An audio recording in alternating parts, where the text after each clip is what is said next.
അല്ല ഇതാരാ അപ്പൂപ്പനോ? എന്താ തിരിച്ചു വന്നത്? ഒന്നും പറയണ്ട മോനെ, ഞാൻ ഏത് കൂട്ടുകാരനെ കാണാനാണോ ഇവിടുന്ന് അങ്ങോട്ട് പോയത്, അവൻ ദേ എന്നെ കാണാൻ ഇങ്ങോട്ട് വന്നിരിക്കുക. എന്തൊരു മനപ്പൊരുത്തോ അല്ലേ? എത്ര വർഷങ്ങൾക്ക് ശേഷം നമ്മൾ കണ്ടുമുട്ടിയതെന്റെ പൊന്നളിയാ. വാ വാ, നമുക്ക് എന്തെങ്കിലുമൊക്കെ കഴിച്ചോണ്ടിരുന്ന് സംസാരിക്കാം. എന്താ? ഓവർ ആക്ടിങ് ചെയ്യരുതാ. അപ്പൂപ്പ എന്താ പ്രശ്നം? എന്റെ പ്രിയപ്പെട്ട കൂട്ടുകാരനല്ലേ, ഒരുപാട് കാലത്തിന് ശേഷം കാണുകയല്ലേ, അതിന്റെ ഒരു സ്നേഹപ്രകടനമായതൊക്കെ. എന്താ അളിയാ ഇത്? നമുക്ക് എന്തെല്ലാം കാര്യങ്ങൾ പറയാനുണ്ട്. എന്റെ കൂടെ വാ അളിയാ, അടുത്ത് വാ, ഞാനൊന്ന് കെട്ടിപ്പിടിക്കട്ടോ. നമ്മൾ ഇപ്പോൾ തന്നെ അത് കണ്ടെത്തേണ്ടതുണ്ട്.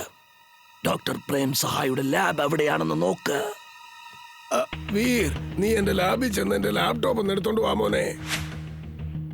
ഒരു മിനിറ്റ്, അല്ലെങ്കിൽ വേണ്ട മോനെ വീർ, അത് ഞാൻ തന്നെ പോയി എടുത്തോളാം. എന്റെ കൂട്ടുകാരനെ എന്റെ ലാബ് ഒന്ന് കാണിച്ചു കൊടുത്തേക്കാം. എന്റെ ഡോങ്കി സെൻസ് പറയുന്നത് ഇതിൽ എന്തോ പ്രശ്നമുണ്ടെന്നാ. അപ്പൂപ്പന്റെ ബോഡി സ്മെല്ല് എന്തോ ഒരു വ്യത്യാസമുണ്ട്. പിന്നെ അപ്പൂപ്പന്റെ ആ ഫ്രണ്ട്, അവന്റെ സ്മെല്ല് എനിക്ക് നല്ല പരിചയമുള്ളത് പോലെ. ഇപ്പൊ ഇവിടെ ഒരു പ്രശ്നവും ഇല്ല. നീ പോയി ക്യാരറ്റ് കഴിക്കേ.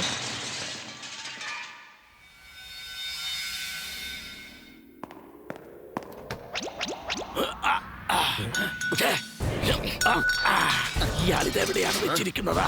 ടിംബക്ടോ, വേഗം അന്വേഷിക്കേ, അല്ലെങ്കിൽ വീറിവിടേക്ക് എത്തും. ഞാൻ തേടിക്കൊണ്ടിരിക്കുകയാണ് ബോസ്. ചേട്ടാ ഇതെന്താ? ശരിക്കും എന്തോ കുഴപ്പമുണ്ടെന്ന് തോന്നുന്നു. അപ്പൂപ്പൻ തന്റെ ലാബിൽ എന്താ ഇങ്ങനെ ബിഹേവ് ചെയ്യുന്നത്?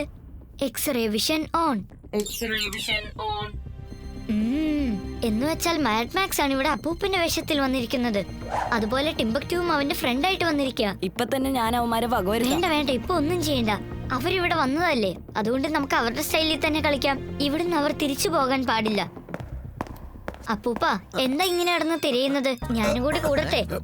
വേണ്ട, പ്രായമായതുകൊണ്ട് ഏത് സാധനം എവിടെ വെച്ചെന്ന് മറന്നുപോയി. എന്റെ ഹാർഡ് ഡിസ്കുകളെല്ലാം ഏത് ഡ്രോയിലാ ഞാൻ വെച്ചിരിക്കുന്നതെന്ന് ഓർമ്മ കിട്ടുന്നില്ല എനിക്ക് അങ്ങോട്ട്. അപ്പൂപ്പ അതൊക്കെ നമുക്ക് പിന്നെ തെരഞ്ഞു നോക്കാമെന്നേ. എന്നത്തെയും പോലെ അപ്പൂപ്പൻ ഇന്ന് പുറത്തേക്ക് പോകണ്ടേ? പിന്നെ പോണം. അത് പിന്നെ ഞാന് എങ്ങോട്ടാ പോകുന്ന മോനെ എന്നും. എന്താ അപ്പൂപ്പ ഇങ്ങനെ? സ്വന്തം ഫ്രണ്ടിനെ കണ്ടപ്പോൾ എല്ലാ കാര്യവും മറന്നുപോയോ? ഒരുപാട് വർഷമായിട്ട് എന്റെ കൂടെ അപ്പൂപ്പൻ ജോഗിങ്ങിന് വരുന്നതല്ലേ, അതും 20 കിലോമീറ്റർ. അല്ല പിന്നെ മോനെ, 20 കിലോമീറ്റർ എന്നൊക്കെ പറയുമ്പോ ഞാൻ എങ്ങനെ നിന്റെ കൂടെ? ചേട്ടാ ഇതെന്താ പറ്റിയത്? പെട്ടെന്ന് ഇങ്ങനെ ഇരുട്ടായി പോയത്. നമുക്ക് ഓടി രക്ഷപ്പെടാം. ഇതെന്താ കാണുന്നത്? ഈ ചുഴലിക്കാറ്റ് നമ്മൾ തിരിച്ചു പോകുന്നത്. ഓടിക്കോ, വേഗം ചെന്നത് പിടിക്കും മോനെ, വേഗം ചെന്ന്.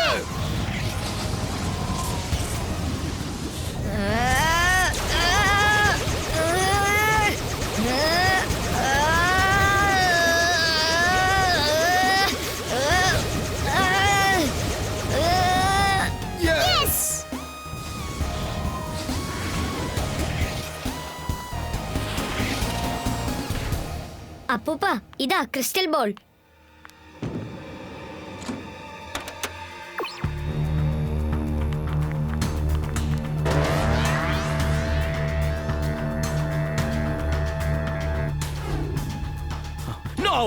നോ, നീ അതിൽ നിന്ന് പവേഴ്സ് ഒരിക്കലും പുറത്തേക്ക് എടുക്കരുത്. ടിംബക്ടോ, അറ്റാക്ക്!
ഒരുപക്ഷെ ഈ ക്രിസ്റ്റൽ ബോളിൽ നിന്നും പവേഴ്സ് പ്ലാനറ്റിലേക്ക് തിരിച്ചു പോവുകയാണെങ്കിൽ പിന്നെ അത് തിരിച്ചു വരികയില്ല, ഒരിക്കലും വരികയില്ല.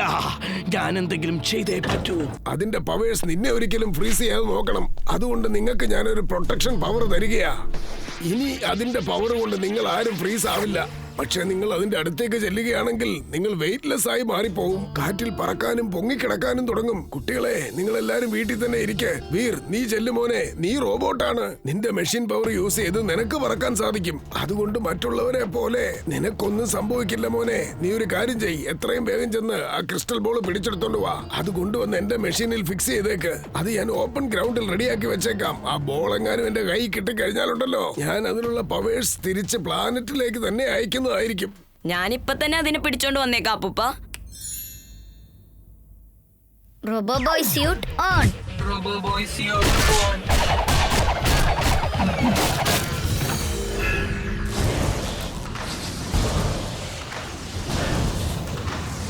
അയ്യോ, രക്ഷിക്കണേ, രക്ഷിക്കണേ, അയ്യോ.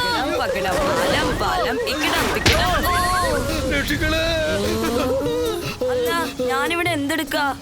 ഓ, ആ ബോള് കാണാൻ എന്ത് രസമാ. എനിക്ക് ഇപ്പൊ തന്നെ അത് വേണം. ഓ, അത് ശരി. അപ്പൊ ഇതിനു പുറകെ മാഡ് മാക്സ് ആണല്ലേ? വീർ, നിനക്ക് ആ ബോള് പിടിച്ചെടുക്കാൻ കഴിയില്ല. ആ ബോള് ഞാൻ കൊണ്ടുപോകും.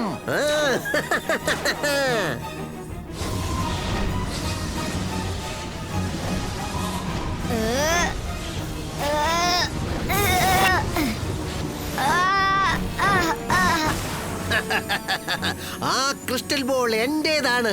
അത് എന്റേത് മാത്രമാണ്.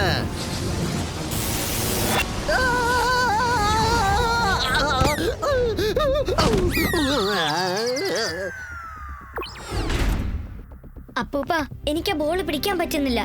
അതിൽ തൊട്ടതും ഷോക്ക് അടിച്ച് തെറിച്ച് ഞാൻ വീണു. ദിക്കുകളൊന്നുമില്ലാതെ അതെന്നെ വലിച്ചെറിയുകയാണ്. നീ 7 പ്ലാനറ്റ്സിന്റെ പവറിനോട് കൂടി വേണം ഏറ്റുമുട്ടാൻ.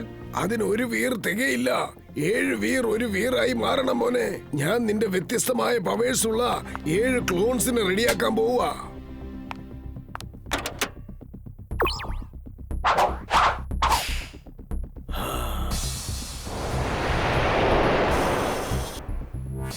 ഓക്കെ അപ്പൂപ്പ, ഞങ്ങൾ ചെന്നതിനെ ഇപ്പൊ പിടിച്ചോണ്ട് വരാം. വേഗം ചെല്ലു വീർ. അത് ഫുർസത് ഗഞ്ചിനെ മുഴുവൻ ഇരുട്ടിലാക്കാൻ ശ്രമിക്കുകയാണ്. ഒരുപക്ഷെ എന്റെ ഈ എക്സ്പെരിമെന്റ് വർക്ക്ഔട്ട് ആയി കഴിഞ്ഞാൽ പിന്നെ 7 പ്ലാനറ്റ്സിന്റെയും പവർ ഈ ക്രിസ്റ്റൽ ബോളിനകത്ത് വരും. അതിനുശേഷം ലോകം മൊത്തം എന്റെ കാൽ കീഴിലായിരിക്കും. 7 പ്ലാനറ്റ്സിന്റെയും പവർ ഒരു ബോളിനകത്ത് കൊണ്ടുവരുന്നത് ഒരു ചെറിയ കാര്യമല്ല. You are genius, boss. Super duper genius. She's right, boss. She's right.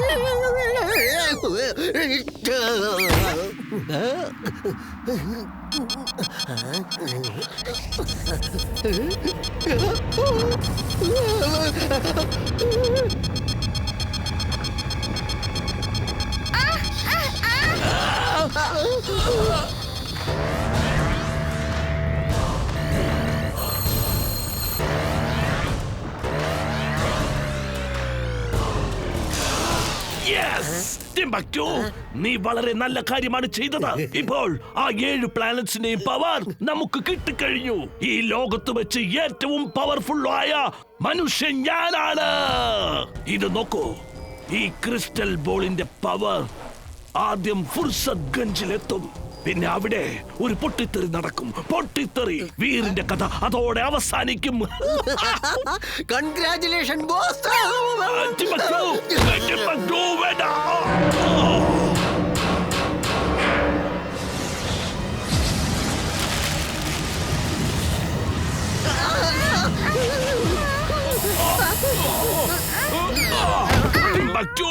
ഈ സ്പ്രേ എന്റെ കയ്യിലില്ലായിരുന്നുവെങ്കിൽ നമ്മൾ ഈ കാറ്റിൽ പറന്നു പോയേനെ.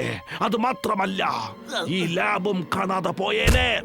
നീ ഒരു മരമണ്ടനായല്ലോ. വേഗം ചെന്ന് ആ ക്രിസ്റ്റൽ ബോളിനെ എടുത്തോണ്ട് വരൂ. വേഗം ചെല്ലോ. അതില്ലാതെ എന്റെ കയ്യിൽ പവേഴ്സ് ഒന്നും ഉണ്ടാകില്ലടാ.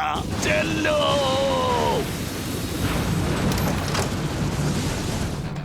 അയ്യോ,